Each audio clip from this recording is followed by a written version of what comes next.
আসসালামু আলাইকুম ওয়া রাহমাতুল্লাহ।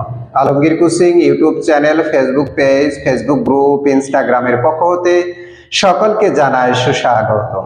সুপ্রিয় শিক্ষার্থী, আশা করি তোমরা ভালো আছো, সুস্থ আছো। আমিও তোমাদের দোয়ায় আল্লাহর রহমতে ভালো আছি। এইচএসসি পরীক্ষা 2024 যারা অংশগ্রহণ করতে যাচ্ছ তাদের জন্য আজকের এই ভিডিওটি অত্যন্ত গুরুত্বপূর্ণ। আশা করি ভিডিওটি না টেনে মনোযোগ সহকারে শেষ সময় পর্যন্ত তোমরা দেখে থাকবে, তাহলে ভিডিও সম্পর্কে জানতে পারবে, বুঝতে পারবে, উপকৃত হবে। আজকে যে বিষয় নিয়ে তোমাদের সাথে আলোচনা করব, উৎপাদন ব্যবস্থাপনা ও বিপণন প্রথম পত্র প্রথম অধ্যায় সৃজনশীল অনুধাবনমূলক প্রশ্ন নিয়ে তোমাদের সাথে আজকে আলোচনা করব।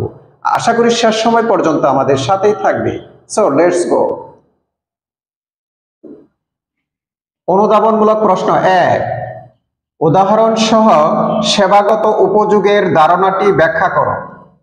2, সময়গত উপযোগ কিভাবে সৃষ্টি হয়। 3, কিভাবে সত্যগত উপযোগ সৃষ্টি হয়।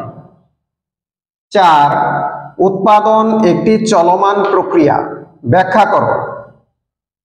5, স্থানগত উপযোগ কিভাবে সৃষ্টি হয়, ব্যাখ্যা করো। 6, রূপগত উপযোগ বলতে কি বোঝায়। 7, উৎপাদন পণ্যের উপযোগ সৃষ্টি করে, ব্যাখ্যা করো। 8, উৎপাদন কর্মসংস্থান সৃষ্টি করে, ব্যাখ্যা করো। 9, উৎপাদনশীলতার উপর মুনাফা নির্ভর করে, ব্যাখ্যা করো। 10, উৎপাদন সম্পদের সঠিক ব্যবহার নিশ্চিত করে, ব্যাখ্যা করো।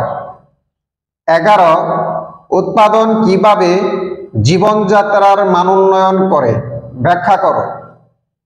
12, উৎপাদনশীলতা নির্ভর করে উৎপাদনের দক্ষতার উপর, ব্যাখ্যা করো। 13, উন্নত পরিবেশের মাধ্যমে উৎপাদনশীলতা বৃদ্ধি পায়, ব্যাখ্যা করো। সুপ্রিয় শিক্ষার্থী, বাংলাদেশে যে কয়টি শিক্ষা বোর্ড রয়েছে এই কয়টি প্রশ্ন থেকে 100% কমন পড়বে ইনশাআল্লাহ। ভিডিওটি যদি তোমাদের ভালো লাগে, তোমাদের পছন্দ হয়, তাহলে নিজেরা মনোযোগ সহকারে দেখবে। পাশাপাশি সারা বাংলাদেশে প্রত্যেকটা শিক্ষার্থী যেন এই প্রশ্নগুলো পেতে পারে, ভিডিওটি পেতে পারে, এর জন্য ভিডিওটি বেশি বেশি শেয়ার করবে, সাবস্ক্রাইব করবে, পেজটাকে ফলো দিয়ে রাখবে, পাশে থাকা বেল আইকনটি অন করে দিবে, যেন ভিডিওটি আপলোড করার সাথে সাথে তোমাদের কাছে নোটিফিকেশন চলে যায় এবং তোমরা মনোযোগ সহকারে ভিডিওটি দেখতে পারো। আজকের এই ভিডিওটি আমার পিতামাতা, আমার সারা জীবনের শিক্ষক মণ্ডলীদেরকে উৎসর্গ করে আজকের মতো তোমাদের কাছ থেকে এখানে বিদায় নিচ্ছি। আল্লাহ হাফেজ। আসসালামু আলাইকুম ওয়া রাহমাতুল্লাহ।